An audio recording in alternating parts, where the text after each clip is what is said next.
I graduated from college in 1982 with the idea that I wanted to go to medical school, which was right. I did, and but first I wanted to, see some other parts of the world. I wasn't particularly well traveled at 22, and I went to Haiti, and in the year between college and medical school, and it really changed my life for the better, I might add, and that was when I thought. This was I was in rural Haiti working as a volunteer in a clinic, a one room, one doctor clinic, a Haitian doctor, and it was just overwhelming. He didn't have the tools, and that's when a number of us, including people still involved in Partners in Health to this day, said we should start something that focuses on poor people's health issues. When I was in Haiti, first of all, that was before the fall of the dictatorship. There was not a right to free speech. There wasn't any meaningful political rights. Most people had never voted for anything, significant in their lives. But there also there weren't these basic services, healthcare, education, clean water. So I kept on going back to Haiti, building capacity, working to have Haitians able to respond to these kind of problems. That's something I always wanted to do. If you take any problem from global warming or climate change to unfair trade regulations, they all get played out as well in how someone becomes sick or stays well, how someone, is able to take their grandmother to the hospital and know that she'll get care. So all of this, is part of one problem of global inequality, but parsing it out so we can find, goals that we can measure. It's a very hard thing to do. I had those experiences that sort of steered me in the direction of what I was interested in clinically, infectious disease, but it was Haiti that, got me interested in reading about history, sociology, and, taking a degree in anthropology. And so it was actually a long-term dream when we went there and started working there. It's because that's where the burden of disease was. Bonjour à toutes et à tous, bienvenue à cette émission spéciale en hommage au Dr Paul Farmer. Je suis Vince Humboldt et j'animerai cet échange aujourd'hui qui sera entrecoupé de textes et de chansons pour saluer le départ du docteur. Le 21 février 2002, il s'est éteint à l'âge de 62 ans au Rwanda. Né le 26 octobre 1959 dans le Massachusetts, il était médecin anthropologue, certainement mondialement reconnu pour son travail visant à fournir les installations médicales de la plus haute qualité aux personnes pauvres qui vivent dans les pays en développement.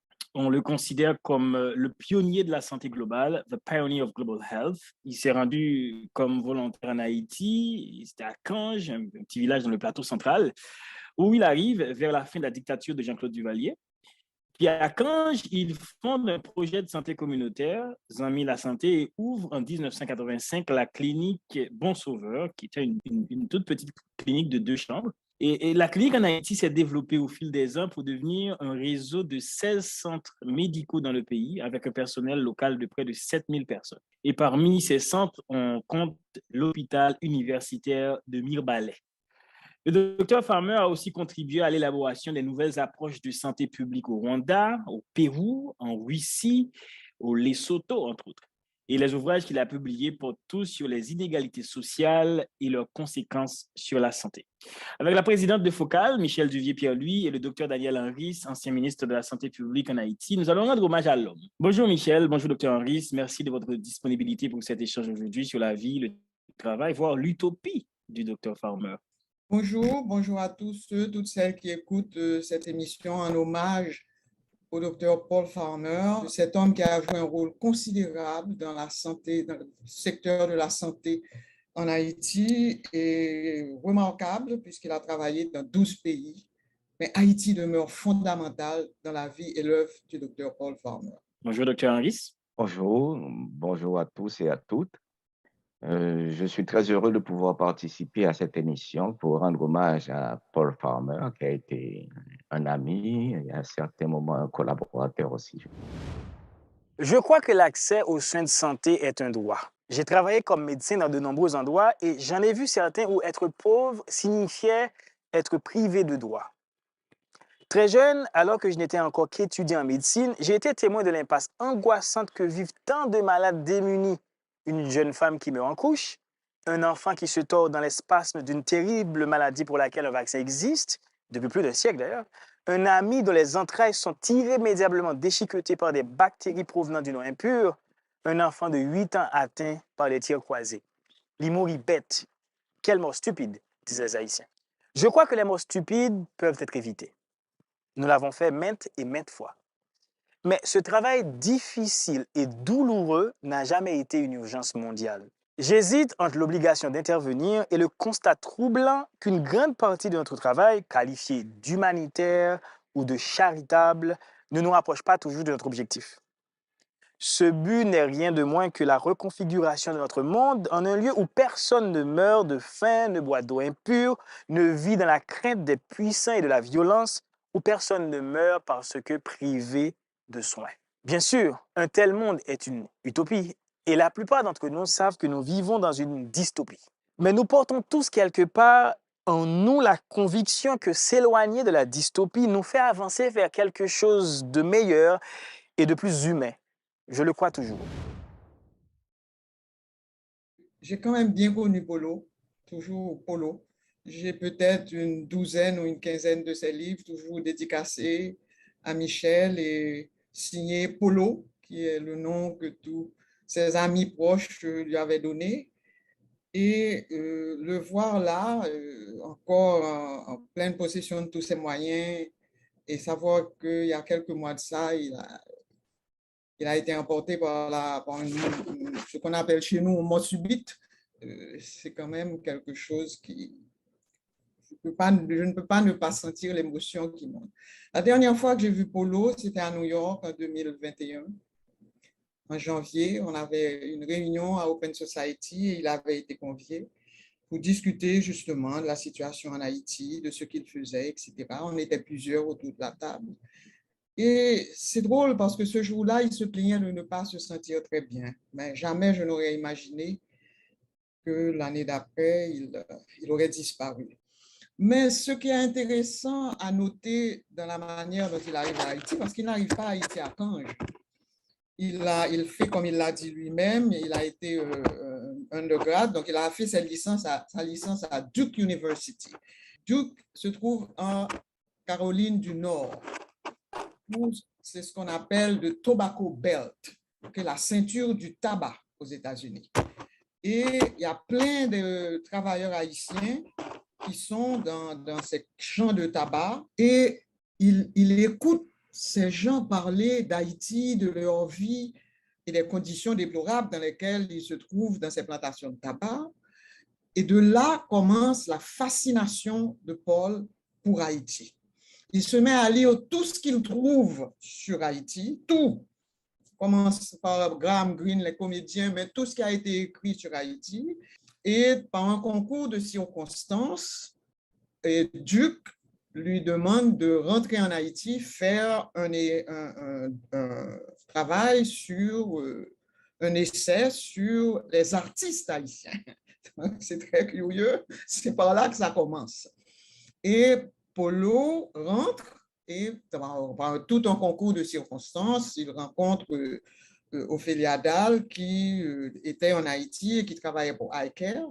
Et c'est de là que commence une rencontre avec Haïti qui, bien un peu plus tard, va l'amener à Cange, où où il avait rencontré préalablement Monseigneur Lafontaine, qui lui s'était établi à Canges et avait cette petite clinique de rien, mais qui faisait quand même un travail dans ce plateau central. Et Paul a écrit beaucoup là-dessus, puisque les gens de Canges sont des déplacés de la construction du barrage de Péligre. C'était des gens qui vivaient dans une plaine très fertile, qui a été inondée par la construction du barrage. Ils ont dû monter sur les piémonts secs et arides, sont entrés dans une pauvreté immonde, et ce sont ces gens que Paul rencontre dans ce petit village que dans ses livres, il a appelé Dokai pour ne pas exposer trop les gens quand il a écrit d'abord la victime accusée et The Use of Haiti. C'est une histoire fascinante parce que c'est Haïti qui va le former et former sa vision, son utopie, cette manière qu'il a de comprendre toutes les ramifications de la pauvreté et de cette pauvreté dont il a été témoin en Haïti. Ce constat va guider et former cette idée qu'il aura de ce qu'il a appelé plus tard le Global Health System. Il ne s'agit pas seulement de soigner des gens, il s'agit de comprendre d'où vient cette pauvreté qui ne leur donne pas accès aux soins de santé, et on aura l'occasion d'en reparler, mais j'ai voulu quand même montrer un peu sa fascination pour ce pays et on peut dire plus tard vraiment l'amour qu'il avait pour ce pays et ce peuple ont été à la base de ce qu'on a appelé dans cette émission l'utopie Paul Farmer. Alors, j'imagine que la trajectoire fut tout à fait différente pour vous. Alors, qu'est-ce qui vous avait frappé à cette époque? Je vais d'abord dire quelque chose que Paul, lui, dit l'avoir frappé. Il a plusieurs fois dit que la première fois qu'il m'a vu, c'était lors, je crois, de ses premiers passages, un de ses premiers passages en Haïti. Il est venu assister à un forum du jeudi, le forum du jeudi qui était qui était organisé par le Centre Pétion Bolivar d'Arnold-Lantonnais. C'était moi le principal intervenant dans ce forum et c'était sur la santé en Haïti.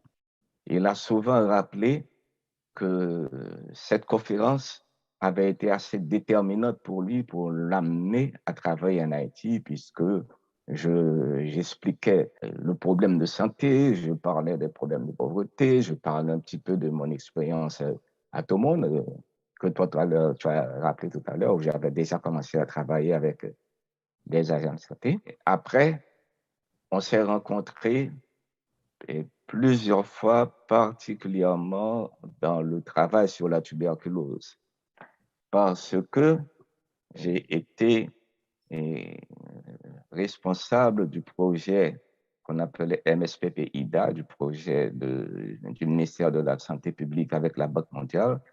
Et c'était le principal projet qui finançait et qui organisait les soins de santé, la lutte contre la tuberculose. C'est à l'époque de 1995 et 2001.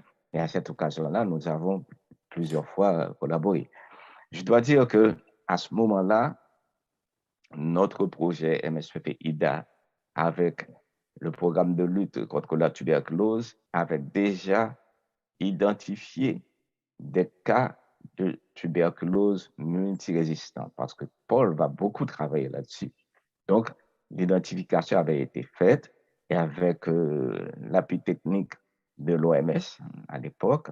Et déjà, nous avions conçu, je ne vais pas dire que c'est Haïti qui l'a conçu en premier, mais nous avions déjà conçu et mis au point la stratégie de ce qu'on a appelé la DOS, c'est-à-dire le traitement des malades tuberculeux et directement observé. Il fallait quelqu'un pour le faire. Alors, ce qui était intéressant chez Paul, avec sa générosité, bon, c'est l'humanitaire, c'est que cette stratégie-là, il a pu la mettre en place de manière beaucoup plus pratique. C'est-à-dire que même si cette stratégie était appliquée ailleurs, dans le pays, mais lui, il avait les capacités de toucher ce qui le préoccupait beaucoup, ce qu'il a appelé d'ailleurs dans ses livres les inégalités pathogènes, parce qu'il pouvait accompagner les malades pour les aider dans tout ce qui pouvait empêcher que la maladie soit vraiment traitée, c'est-à-dire la misère, la pauvreté, le fait qu'on ne mange pas. Michel, est-ce que vous pouvez revenir un peu sur votre rencontre avec Dr. Farmer? J'ai rencontré Paul pour la première fois personnellement en 1995. J'étais membre d'un collectif qui organisait une grande conférence sur les transitions démocratiques. Et Paul était invité, c'était une grande conférence internationale, et Paul était invité comme intervenant. Et d'ailleurs, le titre de son intervention, c'est pas ce que je vais dire, mais ça m'avait frappé comment il aurait pu donner ce titre à son intervention, puisque c'était une conférence sur les transitions démocratiques. Et lui, il disait, il ne faut pas faire une conférence sur les transitions démocratiques, il faut démocratiser la transition. Donc, toute son intervention était basée sur justement les problèmes de cette transition et le fait que finalement, encore une fois, la population, le peuple était hors jeu. Il n'était pas impliqué dans tout ce qui se discutait là, bien que c'était une conférence extrêmement intéressante avec des interventions de très haut niveau, dont celle de Jacques Rancière d'ailleurs, dans laquelle il avait dit une phrase qu'on n'a jamais oubliée. Hein. La démocratie n'est pas une destination, c'est une manière de voyager. Donc, donc c'est là que j'ai rencontré Paul pour la première fois. C'était l'année où je crée Focal, en 1995. Paul est déjà, en laissant, entre ses voyages de 83, quand il arrive en Haïti, il a 22 ans, et son inscription à Harvard Medical School, où il va étudier médecine et anthropologie en 90, il a fait au moins 7 à 8 voyages en Haïti. Et donc, Zami la Santé est créé par lui, Ophélia Dahl et Jim Kim, qui a été plus tard directeur de la Banque mondiale, mais qui a été un très, très proche ami les deux d'ailleurs, proche ami de Paul. Et Zami la Santé est créé en Haïti. Et Paul crée un programme qu'il a appelé VIH Equity Project. Il vient nous voir en 1997-98 à Focal et il me dit, Michel, jusqu'à présent, on a beaucoup de difficultés à trouver des financements pour ce projet. Je lui dis, en quoi consiste ce projet? Il me dit, l'année de mon arrivée à Cange en 1983, c'est l'année où le CDC, Center for Disease Control américain, prestigieuse institution américaine sur les problématiques de santé, déclare que les Haïtiens sont porteurs du VIH et que la maladie viendrait d'Haïti. C'était les 4 H étaient nés. Donc, c'était les homosexuels, les héroïnomanes, les hémophiles et les Haïtiens. Et alors, ça a été dévastateur pour la diaspora, pour Haïti. L'économie touristique s'est effondrée depuis et n'a jamais pu reprendre. Et Paul me dit, le VIH a apparu à Cange cette même année 1983. Et il m'explique qu'il faut pouvoir donner à ces gens, puisque à ce moment, la tuberculose existe et elle va devenir de plus en plus une maladie opportuniste du sida, il faut donner à ces gens les soins les plus sophistiqués et importants que reçoivent tous les gens dans les pays riches qui ont eu le sida ou la tuberculose. Ma profession est de sauver les vies, je m'en occupe, mais je veux également faire tout pour eux. Donner les soins, les médicaments, tout ce qui peut leur permettre de survivre. Et l'une des conséquences de toutes les maladies que j'ai trouvées à Cange, c'est la malnutrition. Donc, il faut que je puisse leur donner de quoi manger. Parce que j'aurais beau leur donner les soins, s'ils ne mangent pas, ils vont mourir. Quand ils me présentent ça, moi j'ai un petit souci. Hein. Qu'est-ce qui va arriver quand les gens n'auront plus d'argent pour manger? Mais il me dit, ça c'est une autre affaire. Moi, je dois sauver des vies. Et Focal a été la fondation qui a donné à Polo la plus grande subvention qu'on ait jamais donnée pour ce projet de HIV Equity Project. Et là, il a sauvé effectivement la vie. Parce que j'ai rencontré un des médecins, le docteur Léon, qui était tout jeune et qui travaillait avec lui à Cange à l'époque. Je l'ai rencontré l'année dernière et il me dit, Madame Pierre-Louis, vous devez voir ces gens qui ont été sauvés par le projet Equity. Vous devriez les voir maintenant. Il y en a un qui est médecin et qui a fait un stage à Harvard grâce à Paul Farmer. Donc voilà, moi, c'est un réconfort pour nous de savoir que, et il l'a dit même dans ses livres, hein, qu'on a été ceux et celles qui ont contribué à faire cette expérience de VIH Equity Project. D'ailleurs, en parlant du traitement de la tuberculose en Haïti, Paul Farmer montre comment l'approche biomédicale devait s'enrichir d'une analyse critique des inégalités sociales. Donc, on va écouter deux comédiens, Stalof Trofort et David Duverseau, lire des extraits d'un texte de Farmer où il expose cette approche. Par définition, un cas de tuberculose multirésistante est celui dont les souches ne répondent pas aux médicaments antituberculeux de base. Dans le traitement des cas multirésistants, il faut avoir recours à des médicaments plus toxiques, moins efficaces et beaucoup plus chers. Dans les années 90, même l'OMS, en s'appuyant sur des formules de coût-efficacité, déconseillait le traitement des malades avec tuberculose multirésistante vivant dans les pays pauvres. La majorité des décès dus à la maladie se comptent dans les zones d'extrême pauvreté, dramatiquement dépourvues d'infrastructures médicales. Que faut-il donc faire pour traiter la tuberculose multirésistante lorsque les moyens manquent? Cette question s'est imposée comme l'un des grands enjeux de santé publique internationale pour le siècle qui commence. Nous avons mis au point, dans un village de réfugiés en Haïti et dans un bidonville péruvien, des stratégies thérapeutiques basées sur des études précises qui permettent de guérir les malades et d'arrêter la propagation de la tuberculose multirésistante. L'adoption de ces stratégies à plus grande échelle dépend en ce moment de l'OMS et des différents organismes chargés d'élaborer les politiques sanitaires. Il nous faudra placer l'équité en matière de santé au cœur des politiques de lutte contre la tuberculose. Elle continue de sévir dans les pays pauvres et réapparaît parmi les pauvres des pays industrialisés. Elle est donc à la fois une maladie complètement guérissable et la première cause de décès parmi les jeunes adultes dans bon nombre de pays du globe. Prenons le cas des Joseph, famille haïtienne se situant à l'échelon inférieur des classes moyennes. Bien que pauvres à tout point de vue, leur foyer est de ceux où tous les enfants fréquentent l'école. En 1997, Jean avait 21 ans.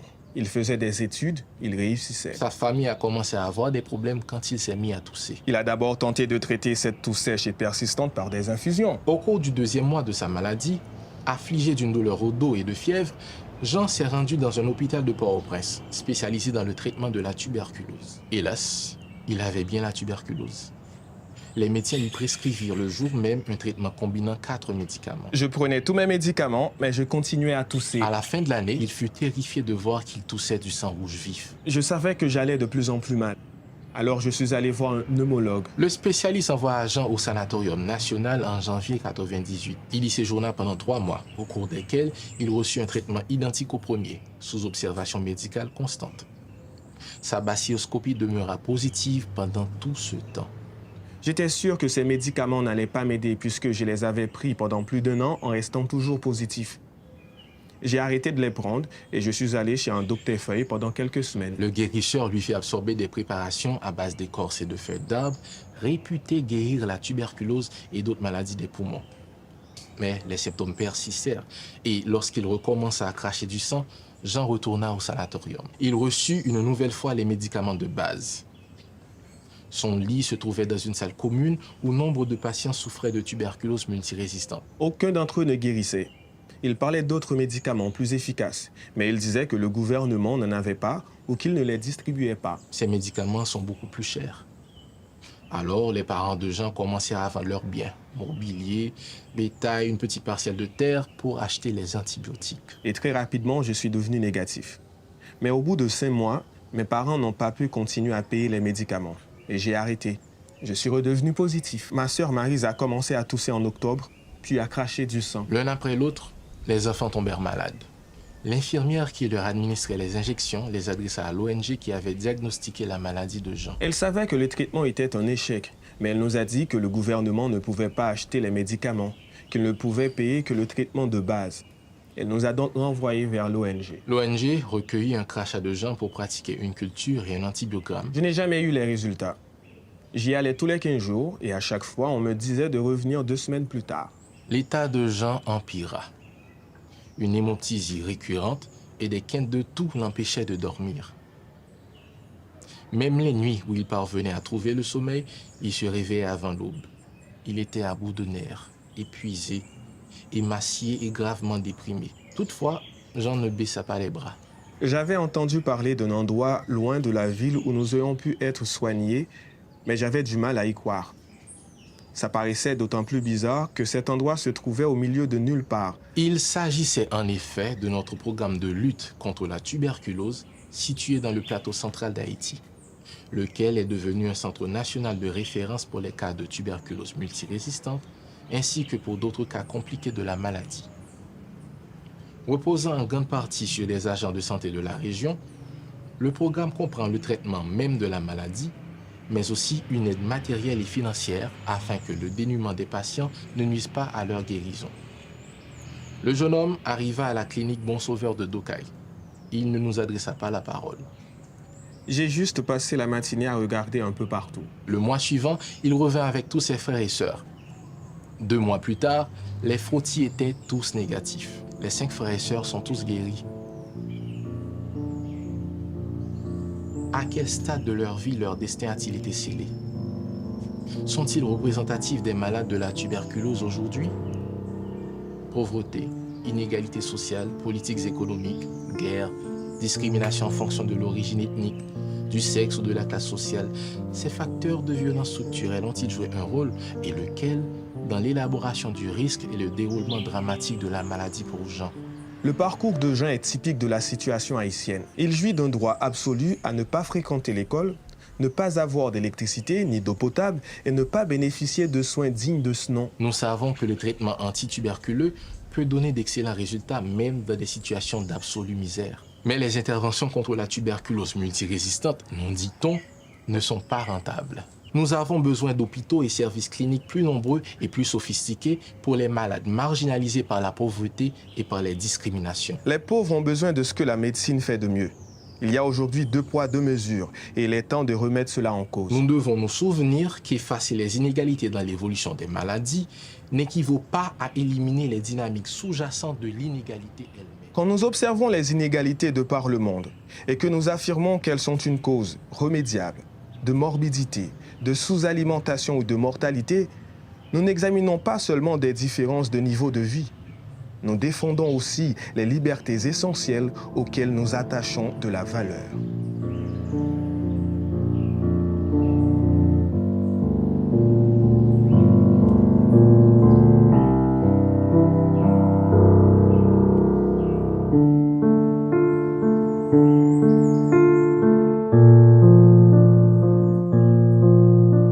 L'approche proposée par Dr. Farmer, ce n'est pas non seulement de traiter la maladie, mais aussi de toucher aux facteurs qui peuvent rendre le malade davantage malade. Alors, Dr. Daniel Henry, dans votre expérience, est-ce que cette approche pour vous, si elle avait été peut-être adoptée partout dans le pays, elle aurait facilité un achèvement rapide de la lutte contre la tuberculose en Haïti? Avions-nous les moyens? Et je crois que la question a été très, très bien posée là. Est-ce que on a la capacité de respecter cette approche-là? D'abord, il faut bien comprendre que dans les déterminants de la santé, le côté traitement peut finalement par rapport aux autres. On sait que l'état de santé de la personne, alors je parle de santé, je fais exprès de parler de santé et de ne pas parler de soins médicaux, parce que le maintien de la santé, ça vient bien avant le traitement, la récupération de la santé. Or, dans ces cas-là, qu'est-ce qu'on voit? Et cette famille était déjà dans un état extrêmement précaire. Et donc, le lit de la maladie était là. Si nous prenons le cas de la tuberculose, il faut savoir que la majorité des Haïtiens sont infectés par les microbes de la tuberculose, mais tout le monde ne fait pas de tuberculose. Pourquoi? Parce que si nous avons une bonne immunité, le microbe peut être dormant et il va se déclarer, il va se réactiver si nous sommes dans un mauvais état de santé. L'histoire qui a été relatée là montre bien que le niveau de santé, l'état de malnutrition, la promiscuité, tout cela interviennent beaucoup comme facteurs de traitement. Et là, c'est clair. Alors, Paul l'avait bien compris. D'ailleurs, je pense qu'il faut souligner quelque chose là concernant Paul, c'est que Paul cumulait deux spécialités deux disciplines qui normalement, pour répondre aux problèmes de la santé, devraient toujours se rencontrer et fonctionner ensemble, l'anthropologie et les sciences de la santé. Le modèle que Paul a mis et a établi là montre que vraiment, si l'on veut arriver à améliorer l'état de santé de la population, il faut jouer sur beaucoup d'autres déterminants. La politique, et la politique de santé en particulier, les problèmes de politique et de nutrition, tout cela, l'éducation, l'approvisionnement en eau, et tout ça entre en compte. Et je crois que ça a été une belle expérience faite avec Paul. Mais je dois souligner aussi que quand on se retrouve dans une communauté aussi pauvre, où il y a tant d'inégalités, cette approche qu'a faite Paul entraîne aussi des effets pervers. On l'a vu pour la tuberculose, on l'a vu aussi en ce qui concerne le sida. Je crois que à Cange et à Mirbalais, ils en ont fait l'expérience de gens qui souhaitaient être malades pour pouvoir profiter des bénéfices qui étaient donnés en plus des médicaments.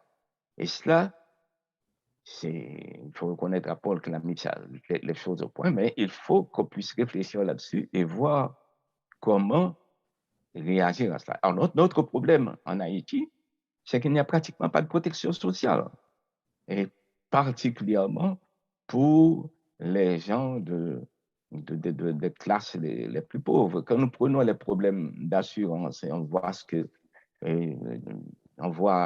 ce que fait l'État, donc au FATMA et autres, et je crois que même en prenant les assurances privées, notre taux de couverture en protection sociale, et en ce qui concerne la santé, ne dépasse pas 7% de la population. Là, Paul touche au problème de la santé globale. On parle beaucoup de santé mondiale. Les institutions internationales se penchent là-dessus. On a le Fonds mondial qui travaille et qui finance la malaria, la tuberculose, le sida. Mais il faut voir que toutes les inégalités que l'on retrouve sur le plan international et dans ces organismes internationaux, et toutes ces inégalités traversent aussi ces institutions. Et je crois que c'est intéressant que l'article, on a lu cet extrait-là, signale que dans les années 90, même l'OMS, se basant sur des études de coût-efficacité, c'est important ça, c'est coût-efficacité, se basant là-dessus, recommandait de ne pas traiter, de ne pas amener les traitements de la tuberculose multirésistante dans les pays pauvres. Donc, c'est vous dire que même quand on parle de santé internationale, santé globale, c'est encore quelque chose qui est situé sur les inégalités et qui est basé sur l'économie et surtout l'économie néolibérale. Et je crois que Paul, dans sa générosité, aussi dans sa capacité à mobiliser des fonds, a bien abordé le problème. Maintenant, comment aller plus loin et comment faire qu'on tienne compte de ces déterminants essentiels dans les politiques de santé. Là encore, on se retrouve dans des contradictions nord-sud et dans des contradictions où on vous impose des politiques. Donc, je crois que cette question-là, bon, on pose le problème de la tuberculose, mais nous amène à voir les questions, les problèmes de politique de santé dans le pays, les problèmes de politique de santé internationale. Et je dirais que on a parlé de la valeur de la santé, etc. Mais ça va plus loin. Ici, nous devons remettre en question le sens de la vie elle-même. Quelle est la valeur de la vie actuellement dans notre pays? Bon, tout le monde sait dans quelle situation nous vivons, mais même si on ne considérait que la question des soins, il faut qu'on passe sur le fait que la vie doit retrouver sa valeur. Et je crois que à travers tout ce que Paul a écrit, à travers son action, la question se posait, même si le mot ne revenait pas, mais la question se posait. Valorisons la vie, valorisons l'être humain et sachons que notre vie dépend de bien des valeurs et que on ne réussira pas sur la base uniquement de santé individuelle, de santé collective. La santé, bien sûr, en plus de la définition de l'OMS, c'est un état d'équilibre harmonieux entre l'homme, les hommes et le milieu. Ça veut dire, si les autres ne vont pas bien, moi, je ne peux pas me sentir bien. Et ça nous ramène aussi au problème d'écologie, au problème de biodiversité.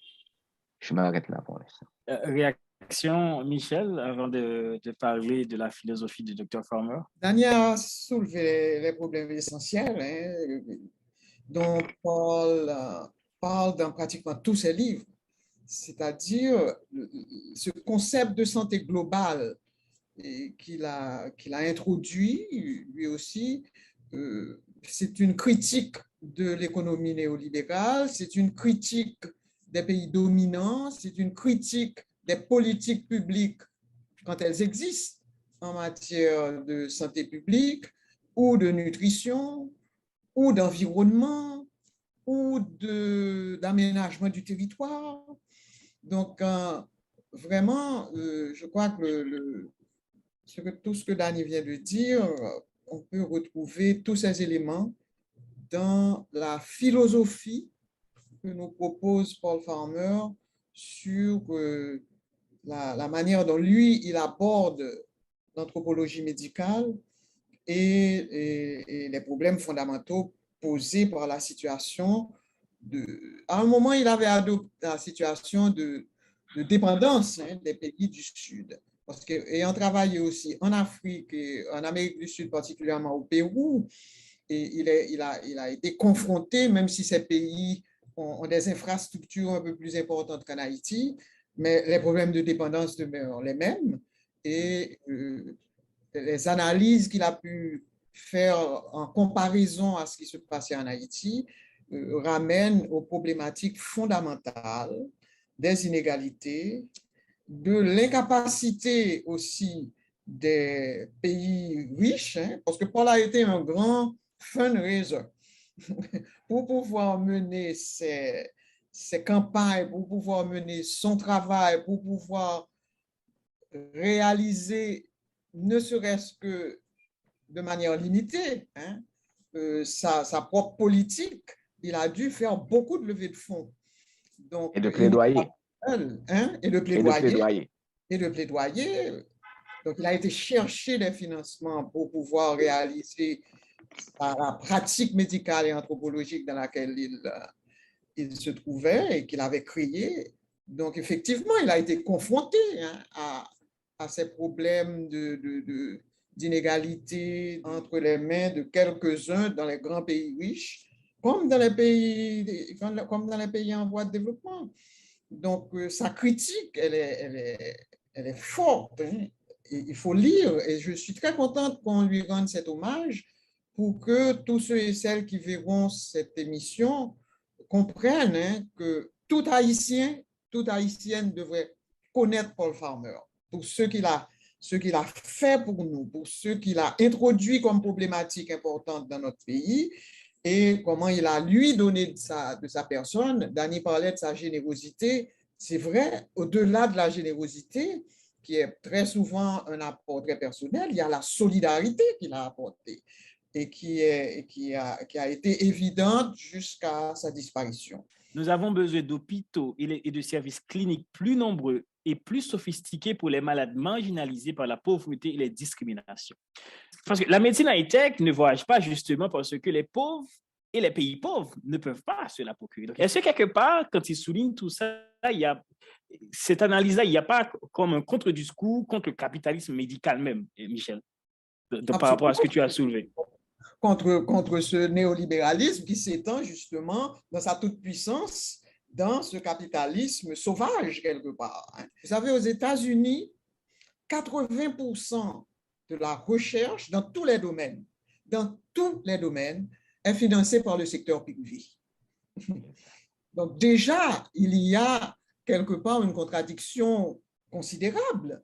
Le secteur privé ne va pas financer ça par pure idée de philanthropie. Il voit ce qu'il gagne, ce qu'il gagnera éventuellement pour faire de l'argent. Pour faire de l'argent.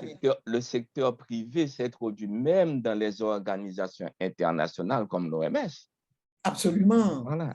Absolument. Pour changer les politiques, quoi. Dans tout. Hein. Donc, évidemment, on est aussi aux prises à cette situation.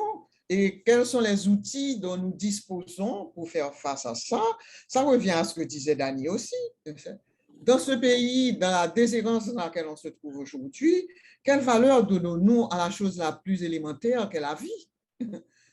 Donc, si cette valeur primordiale n'est pas respectée et si la vie ne vaut rien, la santé, l'éducation, l'environnement, la biodiversité, toutes les richesses que nous avons, elles ne valent rien non plus. Hein. Donc, il y a tout un dispositif mental et tout un retour aux fondamentaux dont parle Paul Farmer aussi, qu'il est essentiel de mettre sur la table et de cesser nos zizanies politiques qui ne nous mènent qu'à plus de malheur. Ce sont des réflexions d'une très grande importance et je suis quand même contente qu'on soit capable de les soulever en hommage à Paul.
maintenant, on sait que les débuts de l'épidémie du sida datent de 1981. Et en 1982, on commence à comprendre que le virus du sida se transmet non seulement par voie sexuelle, entre homosexuels, mais aussi entre hétérosexuels et par voie sanguine lors des transfusions ou via les coagulants pris par les hémophiles. Donc, le cancer des gays devient alors la maladie des 4 H, comme vous l'avez rappelé, homosexuels, hémophiles, héroïnomanes, haïtiens.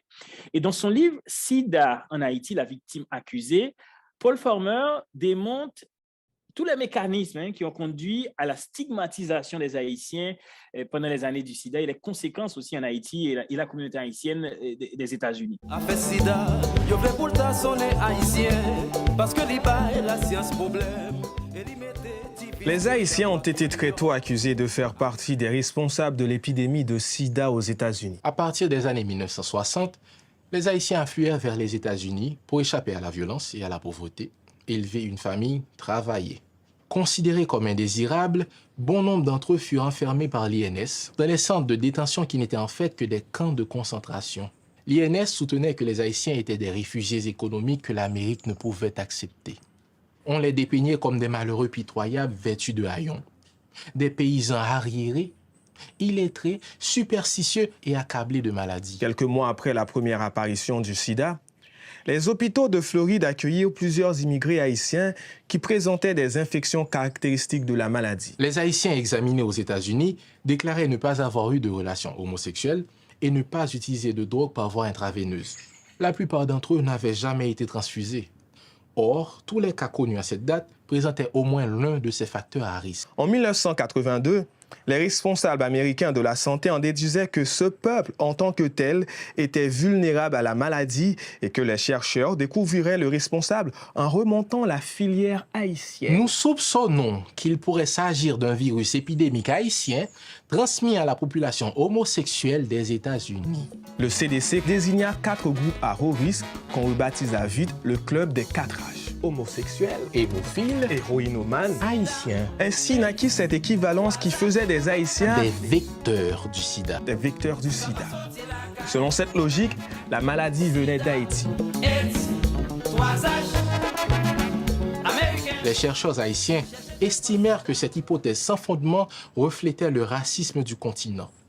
La maladie était arrivée en Haïti par le biais de touristes américains et non par le contraire. L'épicentre de l'épidémie se situait à Carrefour, au sud de Port-au-Prince, au lieu de prostitution dans le pays. La contamination par transfusion sanguine s'avérait proportionnellement plus fréquente qu'aux États-Unis. Ces données et les études africaines concordent avec l'hypothèse selon laquelle le VIH est très probablement originaire du continent africain, s'est répandu aux États-Unis et en Europe, puis a été introduit en Haïti par des touristes ou des Haïtiens revenant de l'étranger.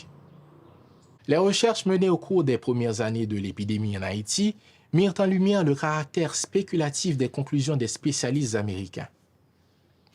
Mais leurs contributions ne réussirent pas à contrer les théories exotiques qui, en s'auto-alimentant, continuèrent d'influencer l'opinion publique des États-Unis et d'ailleurs. Ces spéculations hasardeuses eurent des effets désastreux pour Haïti. le secteur touristique, qui était la principale source de devises du pays et fournissait du travail à des dizaines de milliers de personnes à Port-au-Prince, fut le premier à sombrer. Dès 1983, il n'existait pratiquement plus. Un contre-coup que les Haïtiens émigrés percevaient tout aussi violemment aux États-Unis. Les enfants d'origine haïtienne étaient victimes de sarcasme méprisant de la part des autres élèves. Les murs bordant un quartier haïtien affichaient des slogans dans le style « Haïtien égale nègre avec le sida ». Des enfants haïtiens furent battus à l'école. On tira même sur l'un d'eux. Des commerçants haïtiens firent faillite. Des familles haïtiennes furent expulsées de leur domicile. Embaucher un haïtien contribue à propager le sida, pouvait-on lire. Ou encore, il n'y avait pas de sida aux États-Unis avant l'arrivée des chiens haïtiens. Le simple fait d'essayer une paire de chaussures pouvait devenir une expérience traumatisante, car les vendeurs interdisaient à toute personne de type haïtien de s'approcher de la marchandise. Ma femme et moi, nous ne parlons pas créole à la laverie automatique, parce que les gens ont peur d'utiliser la même machine que nous. Mais la pire chose de toute ma vie, pire qu'en Haïti, ça a été quand les gens refusaient de monter dans mon taxi en voyant que j'étais haïtien. C'est arrivé à un tel point que nous faisons semblant de venir d'un autre endroit, ce qui est la chose la plus affreuse qu'on puisse faire, je crois. Les personnalités en vue de la communauté haïtienne tentèrent de mobiliser la diaspora.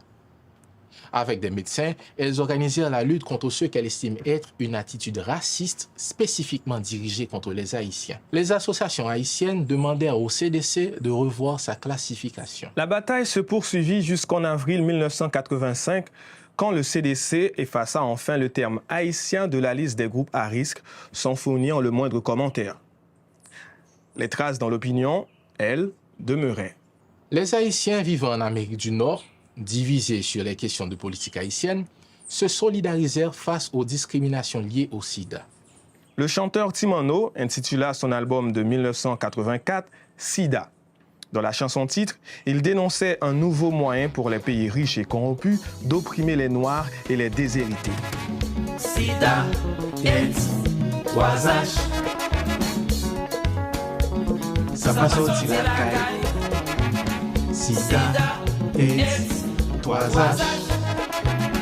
Américain, chaque par Sida.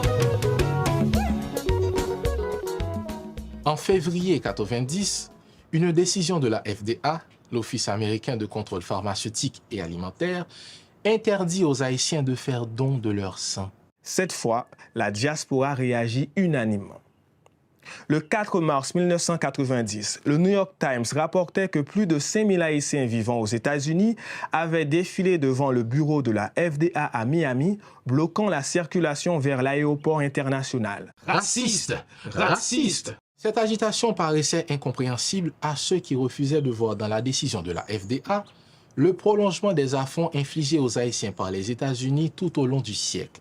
Les manifestants de Miami dénonçaient le racisme américain en général, le soutien apporté par les États-Unis au régime de Duvalier et aux juntes qui lui avaient succédé, l'incarcération des immigrés dans les camps et même l'occupation américaine d'Haïti. Les manifestations se poursuivirent, au nombre desquelles celle de Washington qui défila des marches du Capitole jusqu'au siège de la FDA.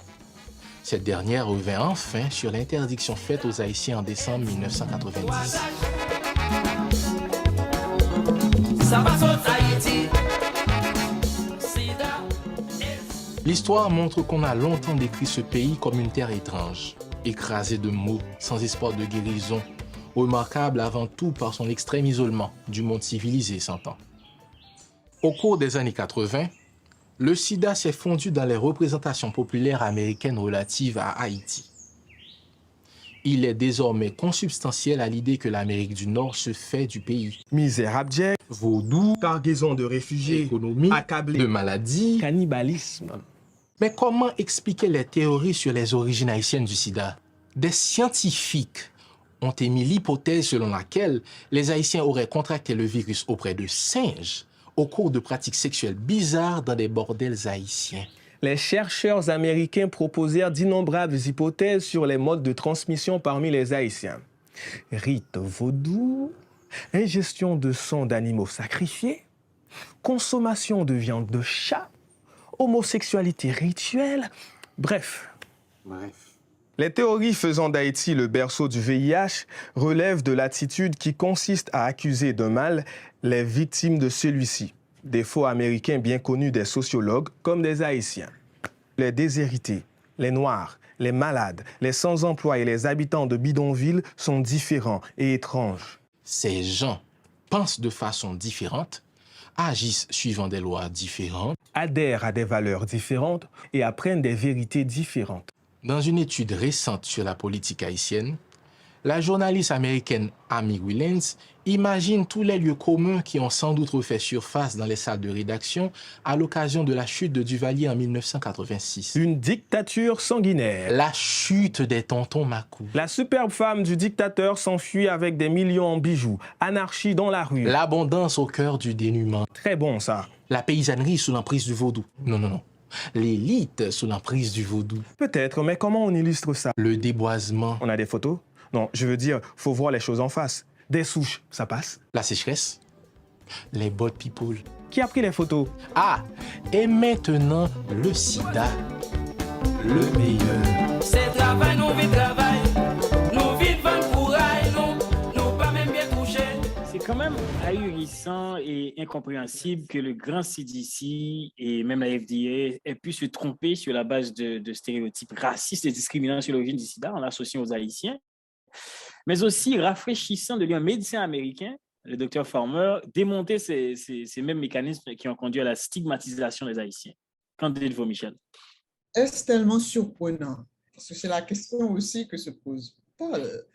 Parce que justement, en analysant et dans le scandale que ça a représenté, y compris par les grandes publications américaines, le Lancet, l'American Journal of Medicine, qui ont embarqué le pas dans ce qu'avait dit le CDC.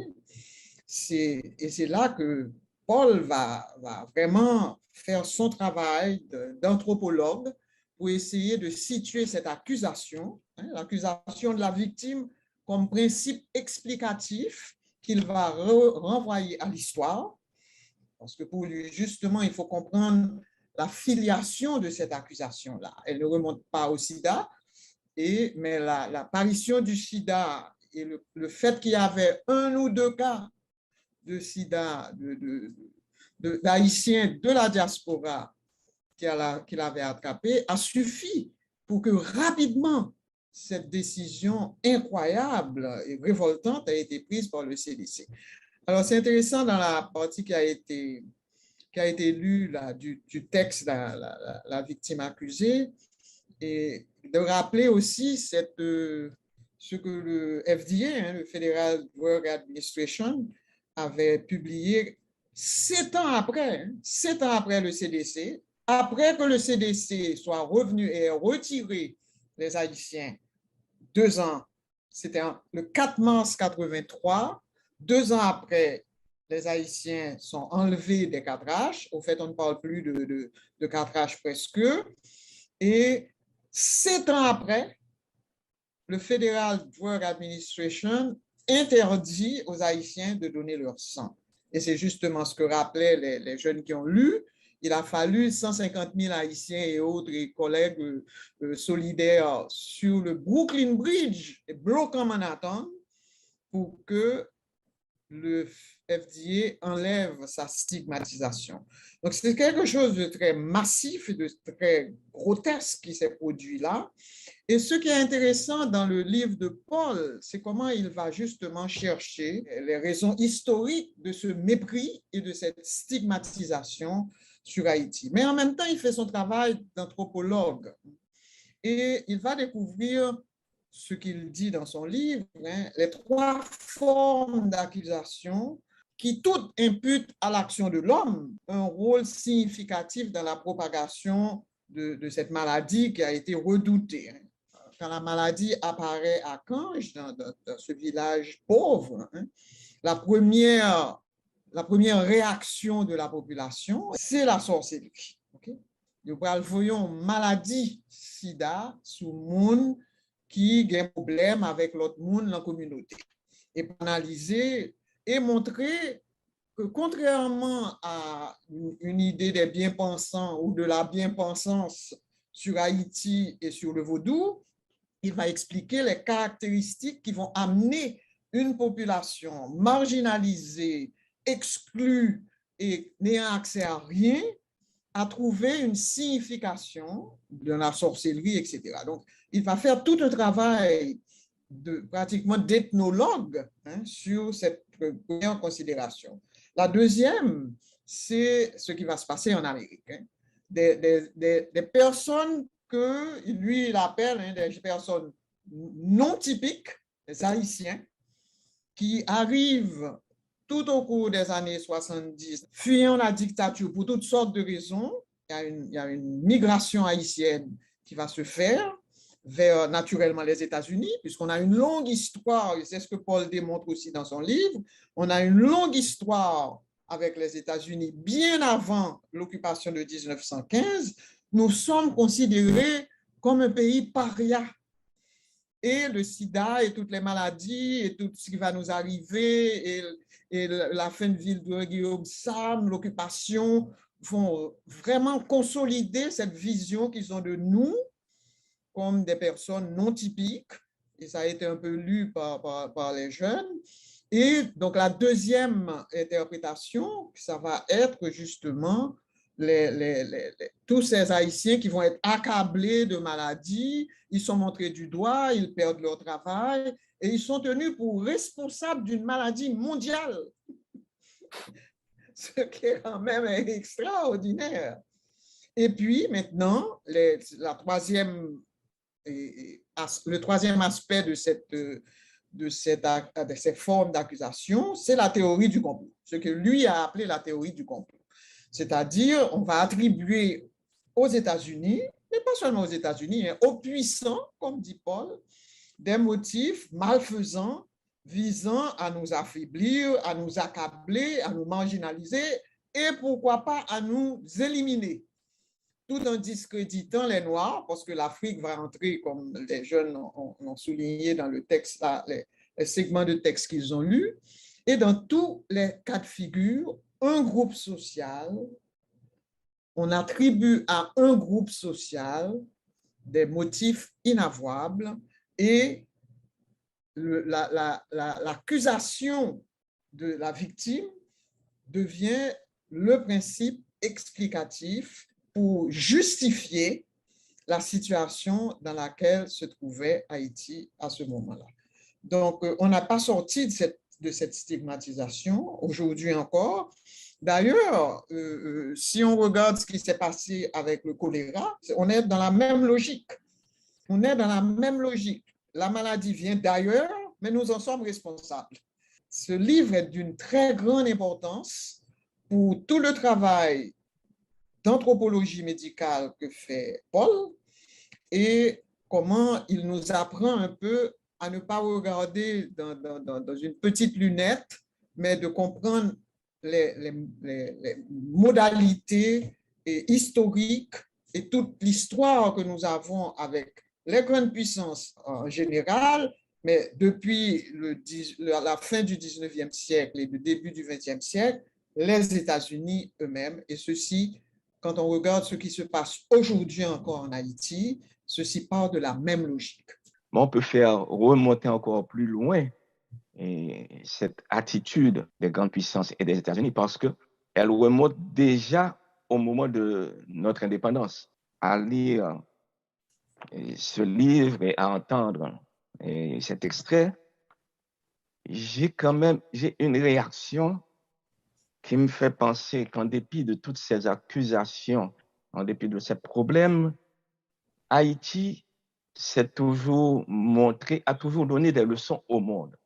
Haïti, en même temps, s'est montré solidaire du reste du monde. Parce que je me rappelle que dans les premiers articles pour défendre la cause haïtienne, les chercheurs haïtiens eux-mêmes s'étaient montrés solidaires des hémophiles, ce qu'on n'a pas retrouvé partout. C'est vrai ce que tu dis, d'autant que dans le livre, Paul rend hommage au docteur Pape et au docteur Bernard Liotto, à ces deux qui ont été vraiment extrêmement importants aussi dans la lutte contre le sida et contre cette stigmatisation. On peut aller plus loin. À l'époque, il y avait le GESCO qui s'est formé, il y avait un autre groupe qui s'appelait Groupe de recherche sur les maladies infectieuses, là, je crois que c'était le GREMI. Il y avait même un troisième groupe qui avait été formé par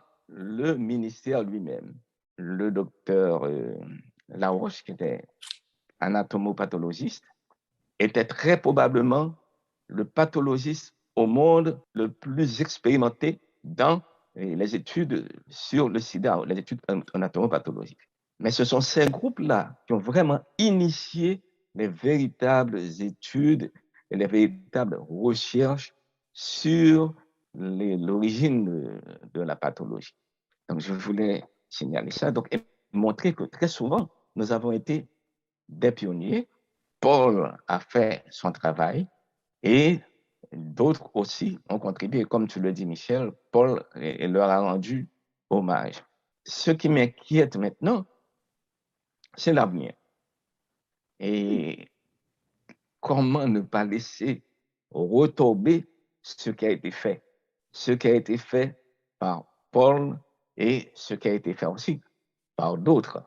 Et ces modèles-là, comment peut, par exemple, se baser sur cette approche, je dirais, pluridisciplinaire, cette approche globale de tous les déterminants de la santé qu'on a vu dans la lutte contre la tuberculose, qu'on a vu dans la lutte contre le sida. Comment surtout sortir de cette dépendance? Parce que moi, j'ai toujours peur de cette aide internationale basée sur des fonds. Un beau jour, ils vont se retirer, ou bien aussi vous imposer des termes. Et c'est toujours comme ça. On ne peut pas tout faire. D'ailleurs, c'est clair ce qui s'est passé. Pas de traitement contre la tuberculose multirésistante dans les pays pauvres sur la base de coût-efficacité. Et là, il faut interroger l'État. Quelle est votre politique de santé? Sur quoi se base-t-elle? Je dis de santé, hein, je ne dis pas politique de soins, parce que très souvent, quand on parle de politique de santé, on ne considère que les systèmes de soins. Il nous faut aller au-delà, je le répète, même si je l'avais déjà dit, il nous faut aller au-delà de cela et voir les choses de manière, je devrais éviter le mot global, parce que quand on dit global maintenant, on pense à santé globale, non, de manière inclusive. Voilà, je crois que c'est sur ça qu'on va dire. Et je le répète, on s'est souvent montré des pionniers dans plein de choses sans pouvoir continuer à les maintenir.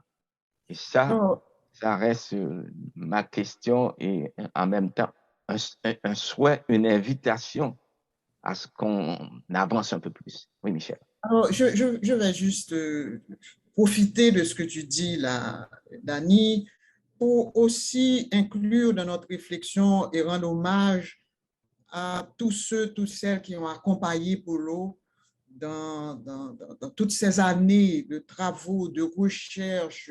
C'est impressionnant le rayonnement qu'il a eu, les travaux qu'il a exécutés, mais il était certainement accompagné, et je tiens à rendre un hommage à Loun Vio, qui a été son bras droit et peut-être son bras gauche aussi à certains moments, parce que Loun, je lui ai parlé après la mort de Polo et pour lui présenter mes sympathies. Et justement, sa première réaction a été, il faut continuer. Nous ne pouvons pas accepter que tout ce patrimoine que nous a légué Paul puisse un jour là disparaître ou bien devenir quelque chose d'édulcoré. Il y a une volonté de continuer. Et il y a une volonté de ne pas perdre cet héritage considérable que nous a légué Polo. Et puis quand même, je tiens à saluer Didi, son épouse, ses 3 enfants, Catherine, Elisabeth, Sébastien. Ce sont les enfants de Paul. Didi a beaucoup travaillé aussi avec lui. Je la connais. Quand j'étais au Rwanda, on a passé toute une soirée ensemble. Et il est important de aussi nommer toutes ces personnes qui ont contribué dans sa vie privée comme dans sa vie publique à rendre ce personnage dans toutes ses dimensions et ses multiples dimensions. Donc, Loun, merci aussi. Didi, merci aussi. Et aussi tous les collègues de Paul Farmer sur le terrain, Amir Ballet, à travers ces centres médicaux. Et justement, Michel, j'allais poser cette question, parce que Paul Farmer avait toujours raison de faire reposer le fonctionnement de ces centres sur la philanthropie. Est-ce qu'il ne présente pas certaines difficultés dans la survie de ces centres médicaux? D'ailleurs, ça a été une des grandes discussions que nous avons eues au sujet de l'hôpital universitaire de Nir-Balais. Et Paul y tenait. C'était son grand projet. D'ailleurs, il n'en a pas fait seulement en Haïti. Il a fait en Malawi, il a construit au Rwanda, etc. Puisque au moment de sa mort, il travaille dans 12 pays. Et l'hôpital de Nir-Balais, ce qui me vient à l'esprit, c'est que Lorraine et moi, en tant que focal, nous avons été invités à 4 ou 5 rencontres à New York, auxquelles participaient d'ailleurs des collègues de la Fondation Kellogg qui étaient intéressés, je crois, à l'époque, à voir est-ce qu'il y aurait des financements possibles pour l'hôpital. Et toute la discussion était autour de cet hôpital-là. C'est vrai, on comprend la nécessité d'avoir un grand hôpital universitaire et décentralisé, mais en même temps, est-ce que ce projet qu'il a, en plus c'était un hôpital qui allait fonctionner uniquement par panneaux solaires, donc qui était éco. Moi, je me rappelle avoir dit à Polo, je me rappelle la dernière fois qu'on a été à Canges, la difficulté qu'ont les parents qui accompagnent des malades de pouvoir trouver un espace où passer la nuit, passer 2 journées, etc. Donc, ils ont construit un tas de petites maisonnettes tout autour de Canges. Par exemple, nous, on a travaillé beaucoup à Grand-Bois, dans les montagnes proches de la République dominicaine, dans le sud du plateau central. Et Grand-Bois, les gens nous disaient, quand on est malade ou quand il y a un problème, quand une femme doit accoucher, qu'il y a des complications et que ça dépasse la sage-femme, nous allons à Canges. C'est 3 jours de marche. Nous démontons Port-on-Caille, nous mettons malade là, nous charrions sous dos nous descendons bon là, nous arrivons à Canges, nous pas de côté pour nous arrêter. Et des fois, malade là obligé d'attendre 2 jours avant de parce que n'y a pas de monde qui est dans la même situation. Pas demander bon Dieu, malade là mourir, obligé de remonter à corps encore, fait 3 jours de marche dans le monde pour aller enterrer la caille. Donc nous, on avait mis toutes ces questions au devant de Paul en lui disant, il faut qu'il y ait un plan d'aménagement. Tu veux construire ta grande institution hospitalière, pas de problème, mais il y a toute une série de considérations qu'il faut prendre aussi à cœur et discuter avec les autorités, les mairies, le ministère, etc. Bon, ça n'a pas été vraiment pris en considération, si bien qu'aujourd'hui, si tu vas à Mirbalet, tu verras qu'il y a beaucoup de gens dans les couloirs qui attendent, etc. Il n'y a pas de trame d'accueil pour tous ces gens et ça pose de sérieux problèmes. Peut-être que ça peut s'améliorer, peut-être qu'il y a encore des choses à faire et que peut-être dans cet héritage à Paul, il faudra prendre en considération ces aspects-là, mais c'est dommage. Bon, et comme ça se fait souvent maintenant, il y a des espaces d'accueil informels, des gens de... Ah oui, les gens ont construit, hein, absolument. On construit n'importe quoi, dans n'importe quelle condition. Et nous avions, je me rappelle, soulevé aussi la question de l'attraction que ça va être pour toute la République. Et c'est ce qui se passe. Nous disions aussi à l'époque que c'est certainement pas reproductible. D'ailleurs, et il était question que l'État haïtien, que le ministère de la Santé publique intervienne aussi dans le budget de l'hôpital. Ah oui. Mais je ne sais pas comment ça se passe maintenant, mais je me rappelle que c'était seulement la première année que l'État avait pu respecter une partie, avait pu payer une partie de ce qui avait été prévu.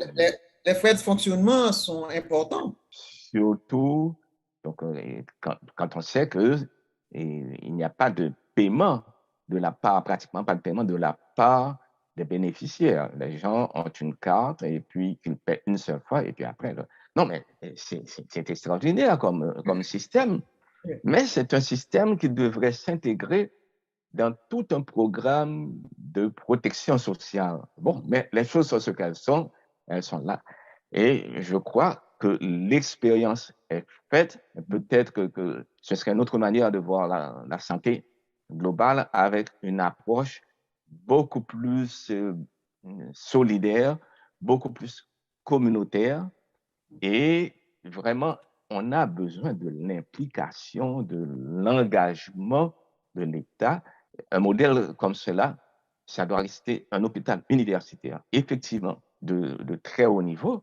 D'ailleurs, ce que Paul a fait autour de l'hôpital, on a parlé des 16 centres qu'il y a dans l'Artibonite et ailleurs, ce sont des centres qui, en fait, font partie d'un réseau rattaché à l'hôpital. Mais ce n'est qu'un petit modèle devant notre problème de prise en charge de la santé de cette population. On peut Alors, Danny, juste une anecdote, parce que tu as parlé de la gratuité.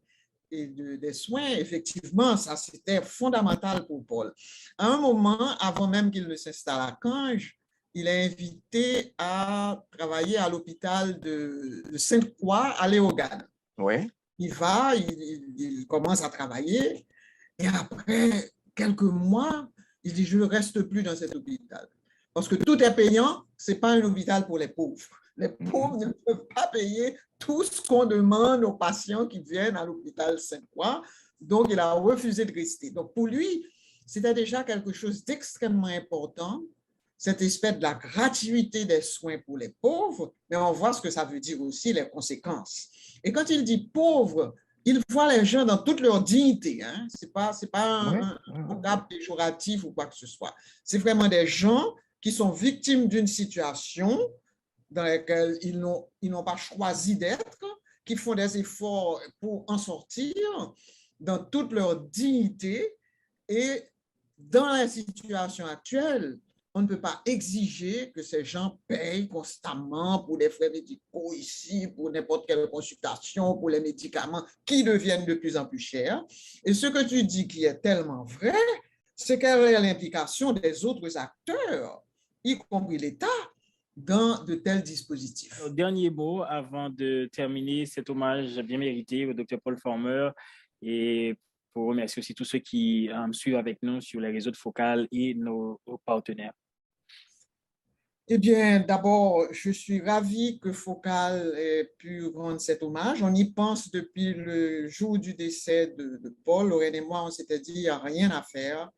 Bon, Paulo était un ami personnel et son investissement multiforme et pluridisciplinaire en Haïti mérite d'être connu d'abord, mérite d'être partagé avec le plus de monde possible pour qu'ils sachent qui était ce jeune homme qui arrive dans ce pays à 22 ans et qui pendant 40 ans de sa vie s'est investi ici, ailleurs aussi.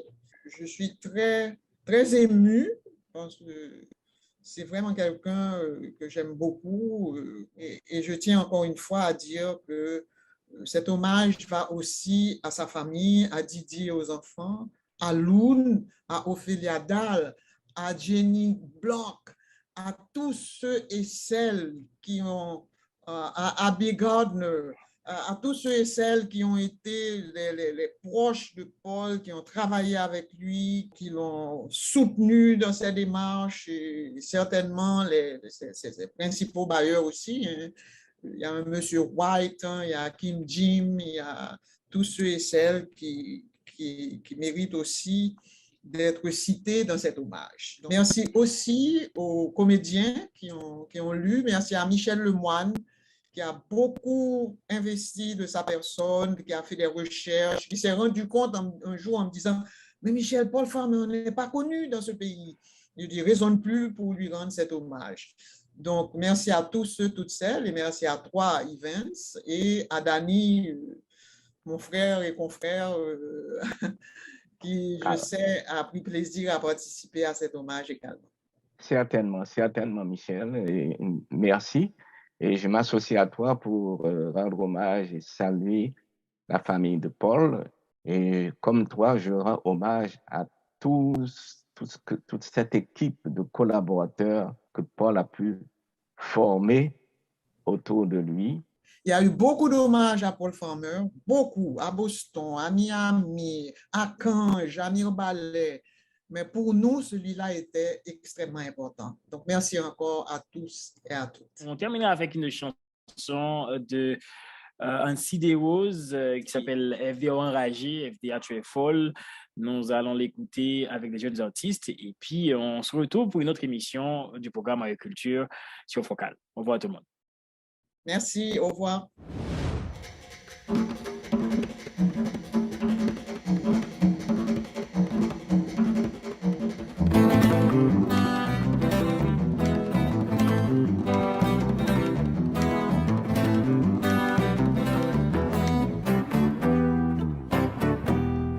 Péché sida nous pas poter l'eau, fado sida nous pas poter, FDA ou enragé. enragé, oh.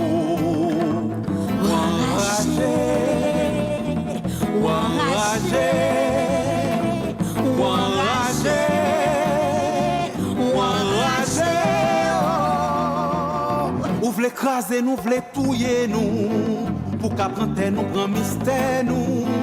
Ou fouiller nous, joue nous, ou voler flamme nous, couper chambre nous.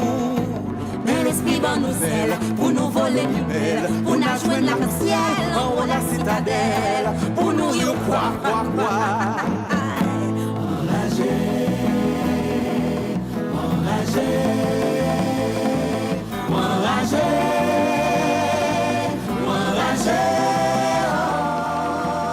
C'est vrai pays non pas que corbeaux, c'est vrai pays non chargé pauvre. Au contraire bien c'est où que la cause, c'est vous même qui montrez nous bozo. Allez inventer sida pour touiller tout nègre, pour qu'à Québec pouvoir Faire toute nation la loi, ma péri quoi, guerrier, guerrier, laissez danser nos têtes. guerrier, Guerrier, laissez danser nos têtes. Enragé, enragé, enragé, enragé,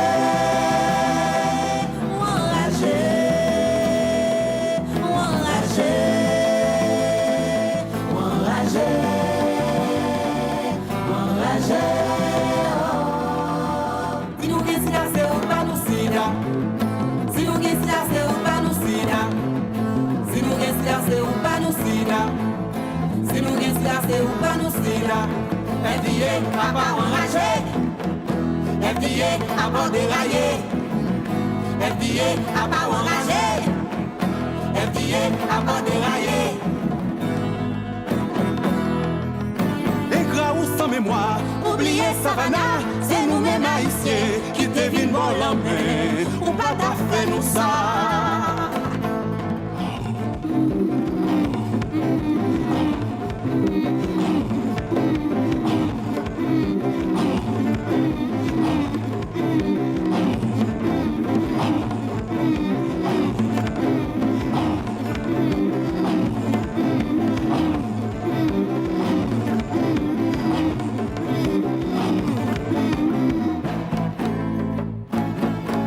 Yo, Seigneur, l'amour l'Afrique, Guinée. Yo, blessé, entrailles tout nègre, la caille. Na prele, na pegoule, amoué.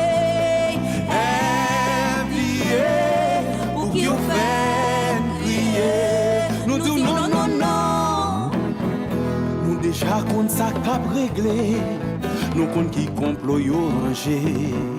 Nèg d'Haïti c'est Pierre Moraille. Nous c'est dit fait nous gain courage. Et on tant qu'arrivé, c'est pas don à demander. Pour tout ça fin de passer. L'humiliation de valer, vierge des jeunes nous pas oublier. Guerrier. Guerrier. Laissez danser nos têtes nous. Guerrier. Guerrier, laissez danser nos têtes nous. Enragé. Enragé, Enragé.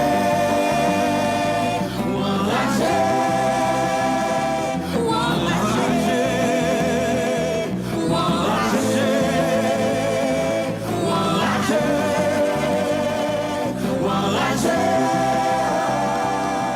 Si nous gagnons sida, c'est ou pas nous sida. Si nous gagnons sida, c'est ou pas nous sida. Si nous gagnons sida, c'est ou pas nous sida.